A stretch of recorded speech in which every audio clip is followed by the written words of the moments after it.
ربنا وجعلنا مسلمین لک، اے ہمارے رب ہم کو تو بنا اپنا فرما بردار ہم دونوں کو، اور ہماری ذریت میں سے بھی ومن ذریتنا امۃ مسلمۃ لک، اور ہماری ذریت میں سے بھی ایک امت مسلمہ اٹھا، وارنا مناسکنا وتب علینا انک انت التواب الرحیم، اور ہمیں بتا ہمارے عبادت کے طریقے، عبادت و قربانی کے طریقے، اور ہم پر رحم فرما، بے شک تو توبہ قبول کر، ہمارے توبہ قبول کر اور ہم پر رحم فرما، بے شک تو توبہ قبول کرنے والا اور رحم کرنے والا۔ یہ دعا ہے کہ جو اس وقت انہوں نے کی تھی۔ اس میں پہلی چیز تو یہ ہے کہ ربنا وجعلنا مسلمین لک، کہ تو ہمیں اپنا فرما بردار بنا، اور فرما برداری کی اعلیٰ ترین مثال جو ہے وہ وہی ہے کہ جو حضرت ابراہیم نے پیش کی۔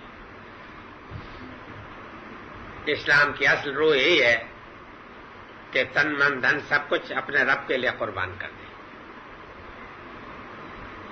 آپ کو تو اپنی طرف سے یہی کرنا ہے، باقی رہ گیا کہ اب اس کے بعد اللہ تعالیٰ نے آپ کو اس کے اندر جو اجازت دے دی، اس اجازت کے اندر آپ مجاز ہیں سرپس، لیکن آپ کو کہ ایمان کا اسلام کا تقاضا یہ ہے کہ سب کچھ اپنا قربان کرنے کے لیے تیار ہیں،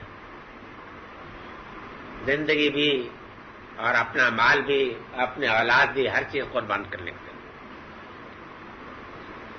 اور ہماری ذریت میں سے بھی ایک امت مسلمہ اٹھا۔ یہ دعا انہوں نے کی تھی۔ اسی دعا کے مظہر آپ ہیں، یہ بھی آپ یاد رکھ لیں، یہ شرف آپ کو حاصل ہے۔ اس کی وجہ یہ ہے کہ حضرت ابراہیم کی یہ دعا جو ہے قبول جو ہوئی ہے تو اس شکل میں ہوئی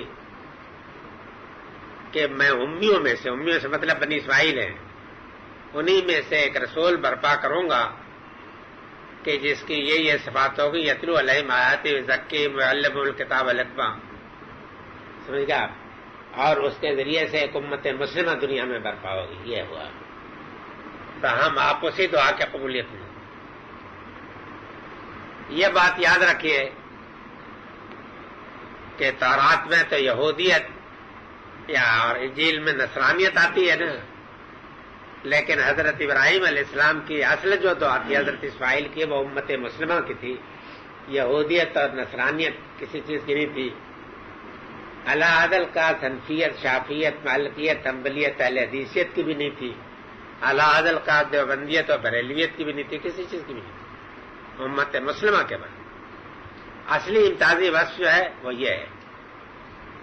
باقی اور جتنی چیزیں ہیں جو دم چھلے لگا لیے جاتے ہیں نا، یہ واقعہ ہے کہ بظاہر یہ سمجھا جاتا ہے کہ یہ تو معمولی بات ہے، لیکن پھر ہوتا یہ ہے کہ دم تو غائب ہو جاتی ہے، دم چھلے ہی رہ جاتا ہے، سمجھ گا، اور چیز جو ہے امت مسلمہ کا وجود جو ہے ختم ہو جاتا ہے، باقی رہ گا کہ دیوبندیت اور بریلویت یہ چیزیں باقی رہ جاتی ہیں۔ امت مسلمۃ لک وارنا مناسکنا، اور دکھا ہم کو ہمارے عبادت کے طریقے، مناسک قربانی کے طریقہ اور عبادت کا طریقہ عام لفظ ہے، خاص طریقے پر قربانی کے طریقے۔ دکھا کا مطلب یہ ہے کہ انبیاء کو جو رات ہوتی ہے وہ دو طریقوں پہ ہوتی ہے، کبھی تو یہ ہوتا ہے کہ کوئی فرشتہ آ کر کے بتا دیتا ہے کہ یہ کام اس طریقے سے کرو، سمجھ گیا، کبھی یہ ہوتا ہے کہ اللہ تعالیٰ اپنی وحی کے ذریعے سے بتا دیتا ہے، اور کبھی یہ ہوتا ہے کہ کسی رویا کے ذریعے سے کوئی ہدایت ہو جاتی ہے۔ تو ان تمام چیزوں کے اوپر رات کا لفظ جو ہے حاوی ہوتا ہے، ان تمام چیزوں کے ذریعے سے۔ تو انہوں نے ایک جامع دعا کی تھی کہ ہم کو ہمارے عبادت کے طریقے، نماز کے طریقے اور جتنی بھی چیزیں ہیں کہ جو ہمیں کرنی ہے وہ بتا۔ اس کی وجہ یہ ہے کہ دین تو اصل میں اصولی طور پر تو ایک حکمت کا نام ہے نا، وہ تو چند عقائد کا مجموعہ ہے، لیکن دین کا سارا نظام تو کھڑا ہوتا ہے تو اپنے عبادات اور رسوم و طریقوں سے ہوتا ہے نا۔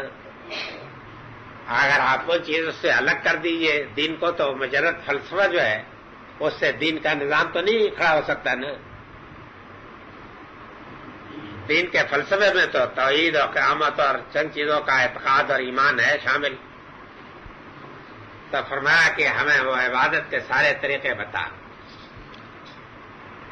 عبادت کے جو طریقے ہیں انہوں نے یہ دعا کی کہ اللہ تعالیٰ تو ہمیں بتا۔ معلوم ہوا کہ یہ چیز اپنے جی سے ایجاد کرنے کی نہیں ہے۔ اپنے جی سے ایجاد کرے انسان تو معلوم نہیں کیا بنا ڈالے، بلکہ اللہ تعالیٰ ہی کے بتانے کا ہے، اور اللہ تعالیٰ ہی نے بتایا ہے۔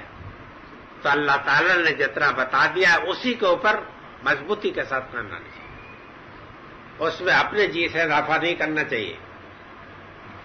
اسی لیے محبت کے جذبے کے تحت ہو یا نفرت کے جذبے کے تحت ہو، دونوں میں اس بات کی ہم کو اور آپ کو ہدایت کر دی گئی ہے کہ سرے منہ اس طریقے سے ہم نہ ہٹے کہ جو طریقہ اللہ اور رسول کا بتایا ہوا ہے۔ چنانچہ دیکھ لیجئے کہ بعض لوگوں نے بعض کام ایسے کرنے چاہے کہ جو ان کی دانش میں اللہ تعالیٰ کی بڑی رضا کے تھے۔ مثلاً ایک صاحب نے کہا کہ میں تو ہمیشہ روزہ ہی رکھوں گا، سمجھ گیا۔ ایک صاحب نے کہا کہ میں کبھی شادی نہیں کروں گا۔ پیغمبر نے کیا ہے تو پیغمبر کی بات اور ہے، میری بات اور ہے، میں اللہ کی رضا کے لیے یہی طریقہ اپنے لیے پسند کرتا ہوں۔ اب یہ سب تو خدا کی رضا میں تھا نا، جوش محبت میں تھا، لیکن نبی صلی اللہ علیہ وسلم نے فرمایا کہ میں تم لوگوں سے زیادہ اللہ سے ڈرنے والا اور اللہ سے محبت کرنے والا ہوں۔ تو جب میں یہ کام سارے کے سارے کرتا ہوں خدا کے محبت کے منافی نہیں، تو تم مجھ سے آگے بڑھ کر کے گول باندھنے کی کیوں کوشش کرتے؟ یہ بات سمجھ لی آپ نے؟ یعنی محبت میں یا نفرت میں کسی میں بھی آپ کو دائرے سے ہٹنے کی اجازت نہیں ہے، ورنہ پھر ارنا منا سکنا کی دعا کرنے کی ضرورت ہے۔ پھر تو آپ یہ کہتے ہیں کہ جی ہم ہی اپنا گھر میں بیٹھ کے نقشے بنا لیں گے اپنے روزہ نماز عبادت کے، یا اللہ بھی آپ کو چھوڑ دیتے۔ معلوم ہوا کہ یہ بڑا مذل قدم ہے، یہاں بڑی لغزشیں ہو سکتی ہیں۔ یہ آپ کو میں بتانا چاہتا ہوں کہ صوفیہ بنیادی طریقے پر ان کے طریقے میں غلطی موجود ہے کہ انہوں نے ہر چیز میں اپنا گول آگے باندھا ہے، اس کو عوام کا مرتبہ کہتے ہیں۔ خاص الخواص کا جو مرتبہ ان کا ہے، معرفت میں بھی یعنی عقائد میں بھی، سمجھ گیا آپ؟ اس لیے کہ جب تک وہ مشاہدہ نہ کر لے تب تک تو ان کے ہاں کوئی چیز نہیں، وہ علم ہے نہیں، وہ حدثنا اخبرنا کے ذریعے سے علم نہیں حاصل کرتے۔ قرآن ان کے نزدیک الفاظ ہے، اس لیے ہر میدان میں انہوں نے آگے گول باندھا ہے۔ دیکھ لیجئے ان کے جو چوٹی کے پڑھے لکھے صوفی ہیں، عام لوگوں کی میں بات نہیں کرتا، عام لوگوں کی بات میرے علم میں نہیں ہے، سمجھ گیا؟ جو پڑھے لکھے صوفی ہیں، مثلا غزالی ہیں، ابو اسماعیل حربی ہیں، شاہ اللہ ہیں، یہ لوگ علم ہیں، اور ہماری بحث انہی سے ہے۔ باقی عام صوفیوں کو ہم نہیں جانتے کہ وہ کس کھیت کی مولی ہیں، ہم تو انہی سے بحث کر سکتے ہیں کہ جو قرآن و حدیث کو بنیاد بنا کے ہمیں قائل کریں۔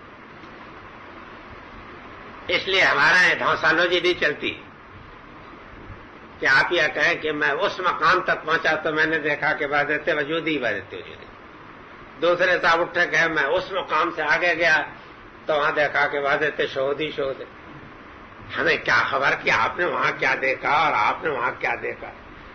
اپنے آپ کو شاہراز جان کر